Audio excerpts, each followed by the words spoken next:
Ladies and gentlemen, welcome back to BoreDraw. Slightly different setup today. Roz at his house, me at mine. We're going to be looking at the house of Pep Guardiola today and how it's crumbling to the ground. Is it all due to the lack of their Ballon d'Or boy, Mr. Rodri? Is it a lack of Kevin De Bruyne making first team appearances? Does Phil Foden not have it anymore? Or has Pep's magic just run out? Who knows? I think it's Rodri. There you go. Video over. Next. Yeah, I think so as well. I genuinely think if Rodri's in this team, they don't go to lose 4 on a spin.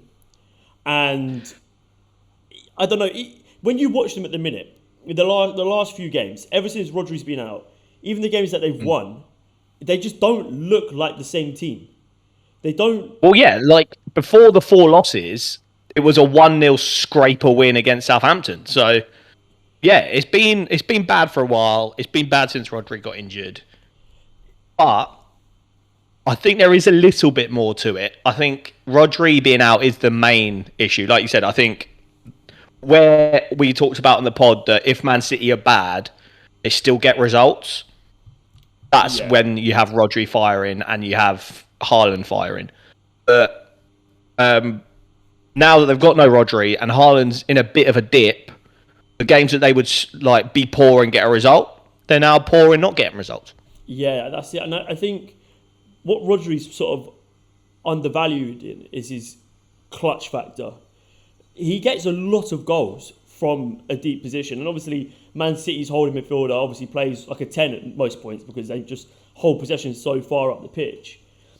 But he is the man that chips in with important goals. And there's not many other players in that team who are constantly picking up important goals at important times. And maybe you look at Ilkay Gundogan. He does pop up with a few goals, but it's not quite the same as Rodri. And the lack of Rodri is so sort of evident all the way back to the goalkeeper, to the furthest man forward, which is usually Erling Haaland. There is a disconnect in that middle of the pitch. They don't have that man. They can't play the recycle ball that they used to. I don't think Kovacic fills that sort of void. He doesn't have the technical ability and sort of foresight. Rodri's playing the game about 2 minutes ahead of everyone else. That's why he's won a Ballon d'Or. Yeah. Kovacic doesn't have that. Kovacic is a bit more physical. He's a bit of a ball carrier, but he's not gonna set the tempo of a game like Rodri can. Rodri gets the ball and immediately he knows whether he needs to speed up the game or slow it down, depending on the situations that you find themselves in. But like you said, maybe it's not all down to Rodri. Erling Haaland obviously started the season absolutely firing. I think he scored 10 in like 2 games. It was mental. Yeah. But he's sort of hit a bit of a sticky patch. He's still getting. Yeah, I want to comfort some people in this video, some Man City players in particular. 1, Erling Haaland. 2, Philip Foden. And 3, Kyle Walker. So let's start with Erling Haaland. Mm-hmm. Like you said, started the season on fire, and then in that Arsenal game, said, "Stay humble, to Arteta." And since then, I think he's bagged 1 goal in 5 games or something like that. Yeah, he scored against Southampton. He scored on the weekend, didn't he? What's going on with Rodri? Not Rodri, Erling Haaland. Because, I don't know, is it just a lack of Man City creating chances? I actually read that Man City not creating more chances, but more shots on goal. Is that just them because they're dominating the game and they're losing? They're just peppering the goal? I don't know. But for me, he doesn't. Maybe, I don't know, because they're dominating the game so high, he doesn't have that space in behind to run into. Yeah, I think it's a factor of that. I think Man City will always create chances. I mean, when they've got some of the best attacking talent in the world, they always will create chances. Their team is so much better than every other team in this division that they will always, against no matter who they're playing, create high quality chances. But I don't think the quality of chances is quite as high as when they have Kevin De Bruyne on the pitch, or even someone like Jack Grealish. I think the link that Jack Grealish and Erling Haaland have is really, really special. I just don't think Jack Grealish does enough of what Pep wants to sort of win himself a place in the team. Savinho, I'm a bit iffy on still. Doku, bit iffy on still. And I think like when you've got a player like you've got Phil Foden, Savinho, and Doku, that's all lightweight. There's no outballs to the wide areas of the pitch where they can play it quick because it's always got to be to feet or in behind. It can never really be to feet unless they come deep. So that's why you see sometimes like Bernardo Silva when he's playing, he operates out there because he will come deep, get it to feet and turn, or he'll play it in through the middle of the pitch. And that's that recycling. Sometimes you see Man City, they play Ruben Diaz and he plays almost like a left wing back. And I think that's why Guardiola's become such an important asset to this team because he sort of provides that. He becomes like a left winger, and then that player who's occupying that position usually is now dropping into those pockets on sort of like the edge of the box, and it's congesting everything in that area. And Erling Haaland, whilst he is prolific, he is scariest when he is on the run. There's space in behind because there's very few centre backs in the world who'll be able to keep up with him. Physically, in terms of speed, and when he gets into the box, he knows exactly what he's going to do. He's rehearsed it a million times over. He knows exactly what he wants to do, and he's not getting the opportunity now because Man City, like you say, whilst they're creating chances, they're not creating the chances that Erling Haaland wants. Facts. Who coming for next? Phil Foden. I'm sick of this, Don. So he won Player of the Season last year. How is my question to that? It's Don. Off the back of that, you think he's cemented himself as Man City's kind of main creative man. Main man, maybe. Like, Haaland is a machine, but he's not like the kind of knit everything together, the Kevin De Bruyne of the new gen. Whereas Phil Foden, now that Kevin is on his way out, Phil Foden was poised to kind of take that kind of role, be the David Silva that then became Kevin De Bruyne, that then became Phil Foden. This Don started off the season injured, I believe, or just wasn't in the team for whatever reason. And I was kind of I'll let him off. He's played 390s in a row now. One against Southampton, one against Bournemouth, one against Brighton. No goals, no assists. Those 3 games, Southampton, Bournemouth, Brighton, where is he? He should be, when his team is losing, he should be the man. I saw him last season scoring clutch goals, scoring hat-tricks. What's going on with Phil Foden at the moment? I think he's a player that runs very hot and cold. When he's electric, he is unstoppable. He's unplayable. But those moments of being unstoppable and unplayable, it's not about the height you can reach. It's about the height you can reach consistently, which like makes you a great player. That separates the greats, like the good players, from the elite players. That's why I've always backing my boy Bukayo Saka. He might not, like we talked about in the pod a couple of weeks ago, Saka's like banger games. He's not dropping hat-tricks. But Saka's banger games happen more consistently, more effectively than Foden's banger games. Yeah, I mean, Phil Foden, even though, like you say, he won Player of the Year, he's won all these trophies, he's very rarely in every game being the main man. Where you go look at Liverpool. And a poor Euros as well. He should have come into this season with a point to prove. Yeah, and if 100%. Anything, more questions than answers from Phil Foden. 100%. I think, you look at like the top echelon of players in the Premier League, and at the minute for me that is Mo Salah. And I don't think Phil Foden's best season scratches anywhere near Mo Salah's best. I think I can't chat to him. Probably doesn't even compare to Salah's worst Prem seasons. Yeah, I mean, and obviously they're different players. One is like a front man striker, and another one is kind of in and out of the team due to rotation and stuff. But yeah, I don't know. I think for me, Phil Foden should have taken this season as him being the main man. He knew Kevin was going to start the season injured. He should have taken this off the back of, like I said, a bad Euros. He should have come into this season and thought, fuck it, I'm going to be the main man in this team. Stinking up the gas for me. 1 assist this season, that's it. It's not good enough, is it? But, I mean, he isn't the only player who's underperformed for the City team. We've spoken about Erling Haaland, what we've come to expect. But a player who maybe his decline was fairly obvious from the end of last season and definitely in the Euros, Kyle Walker. Good God, this Don. They should have sold him to Bayern when Bayern were interested. And then when that didn't materialise him, get him off to Saudi, mate. 100%.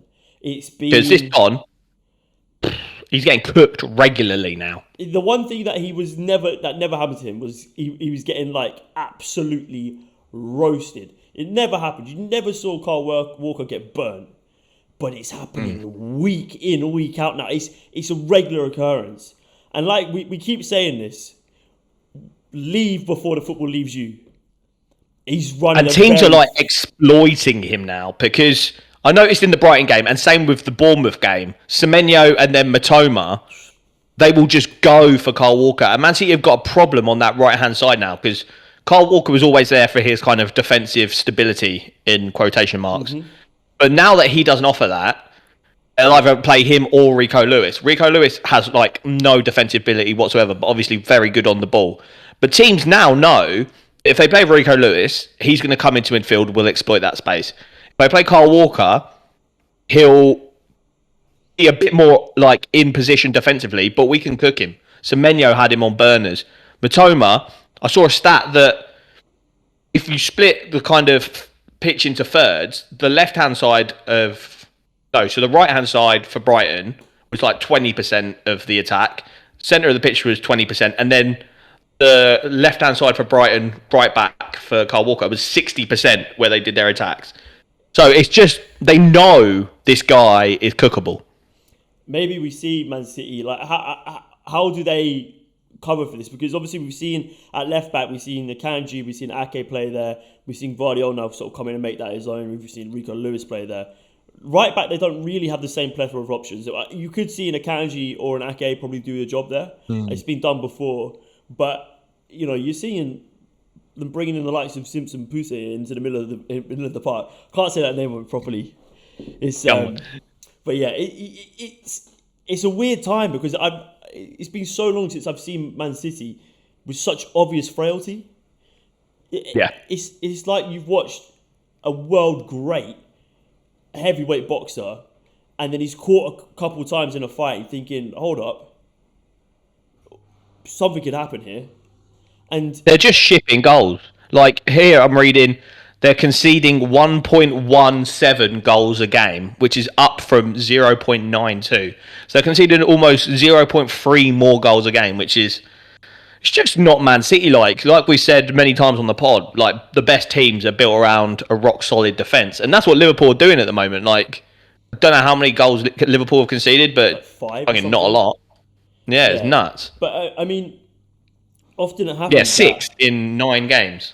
Yeah, 6 in 11 games, which is nuts. In the past, when Man City went through these phases where they have been defensively rocky, because they've been hit with injuries. John Stones had a terrible injury record. Kyle Walker's been out for time. Nathan Ake, Kanji, like they've got defensive issues, and they've had that for a few years. But the personnel that were coming in were filling the holes perfectly, and there wasn't an issue. And even when they were shipping lots of goals, they were scoring more.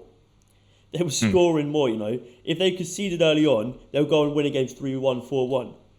And usually, only a 1-goal advantage wouldn't be enough to beat City. But we're seeing it happen now. Teams are doing it. And teams are more than happy to, if they go up early, they're more than happy to sit back and absorb what Man City give them and hit them on the counter-attack. Because Man City don't have the fullback plans they used to. Now, the question I want to put to you is, how does Pep recover this situation? Because what are they now? They're 6 points, 7 points? Off Liverpool, 6 points, I think. And I think they're 4 points ahead of Arsenal, and they're about 5 or 6 points ahead behind Liverpool. Yeah, 5 behind Liverpool and 4 ahead of us. So it's not insurmountable, and we've said this a few times, like, are Liverpool real title contenders? And they have to be at this point. They have to be. Yeah. But until I've seen them tested, you know, against the likes of City, obviously they got by Arsenal, got by Chelsea. They're sort of plugging along, building momentum. Yeah. And they've, like you said, they've got a defensive record which is to be studied. It's amazing what they're doing at the minute, especially when that's been their biggest downfall in recent years. Yeah. Is it too late for Man City? And how does Pep? What does he do? What can he do to sort of fix this? So, definitely not too late. Like, yeah, you've just said, I'm still not entirely on the Liverpool going to win the league bandwagon. I think Arne Slot's done an amazing job so far, and like you said, they're chugging along nicely. But they've got Man City coming up. I think they're doing Newcastle as well, which is going to be a hard game. So talk to me after those two games. But yeah, I like what Liverpool are doing. But Man City, we know what they're about. End of the season running, cracked behaviour. So I think what Man City need to do is just somehow get themselves to the January transfer window. I think 4 losses in a row for Man City is fucking hooning. Like, they should look into that. It's bad. But it is what it is. Like, drop points. They're only 5 points off Liverpool. If they beat Liverpool twice, there you go. So, yeah, get themselves to Jan. Try not to do many more losses, if any. You know what City are like. But, yeah, get themselves to Jan. I know they're already linked with Zubimendi. I think in Jan they're going to go hard. I think they're going to get a DM because Rodri's out all season. So, and just get a DM for backup so they're not in this situation again. Yeah, I mean, that was the plan with Calvin Phillips. A right back or two. Exactly, yeah. And it didn't happen. Just get a right back in. Don't know who. Maybe Joshua Kimmich, maybe. Could be tasty. I mean, well, he could also fill that role in central midfield where they're lacking. Exactly. So, and that's what Pep likes, is versatility as players. The only thing that I think may not lead to a January signing being the sort of solution everyone thinks it is Pep takes a while to bed players in. It really does take a while to bed players in. Like you've seen Savinho sort of coming. Throw with Kimmich though, work together already, and he's already in at elite level. World class, and he's an intelligent footballer. He'll know exactly how Pep wants to play. Like I said, played under him before. But yeah, I don't think it's ropes for Man City by any means. We've seen bigger leagues squandered, but there's something here where if I was a City fan, I would be worried. Well, then I'll pose it to you before we round it off. Is the kind of uncertainty around Pep's future maybe a problem? Oh, 100%. And the charges.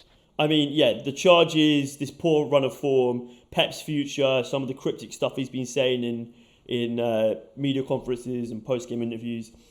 It's a strange time. It's a very strange time. No one knows what's going to happen with the 115 charges.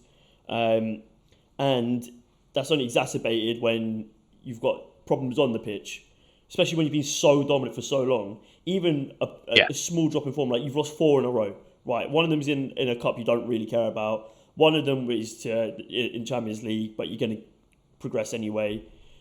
Brighton, maybe somewhat understandable. They're actually mainly it's the 2 Prem ones that are bad, yeah. But Bournemouth, you can't take it away from them. Bournemouth, both they good beat teams. Arsenal, went to Villa Park, got a draw, and then they beat City. Like they just went on some cracked run. It happens. Yeah, respect Bournemouth, man. And before that, I think City was 32 games unbeaten in the Premier League. Yeah. It's always going to be a massive shock, and it will send ripples throughout the footballing world when teams like Man City do this. But you just got to look at Pep's history. Every time he's thrown a curveball, he recovers. He is the greatest manager of all time for a reason. You can say what you want about the money he spent. You can say what you want about the 115 charges. Footballing philosophy, what he's done to the game is unmatched by any manager. And I think he's top dog, mate. I think it would be maybe what's the word? It would be maybe small-minded to think that he couldn't overcome this. Especially when Man City have got lots of players to come back. They've got, on his day, the best midfielder in the world, Kevin De Bruyne. And though he might not have the legs he used to, he's still going to do a job. They've got Bernardo Silva to come back fully fit. Those 2 players alone could win the Premier League. What's a harder job? Catching this Arne Slot Liverpool team or getting 100 points in a Premier League season? Getting 100 points. 100 points. Yeah. That's literally never been done, probably won't be done again. And he's done that.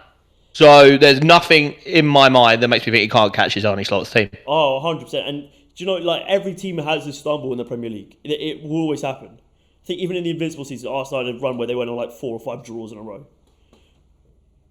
Liverpool team are due a stumble. It's just whether or not this Man City team can capitalise and regain the ground. And I think they will. Fine. I'm going to put it to you though, as an Arsenal fan. Have Arsenal made a mistake not capitalising on Man City stumbles? Yeah, and we'll do an Arsenal video talking about our current little dilemma. All right, result against Chelsea on the weekend. But yeah, I think what we should have done, knowing the whole charges situation, knowing the uncertainty around Pep leaving, knowing Klopp is leaving, we should have gone so much harder in the summer than we did. And we'll discuss that on a video coming out later this week where we talk about Arsenal. Stay tuned. It's been BoreDraw. Man City fans, are you worried? If you are, let us know down below. If you're not, let us know down below. It's been BoreDraw. Man City, we're coming for you.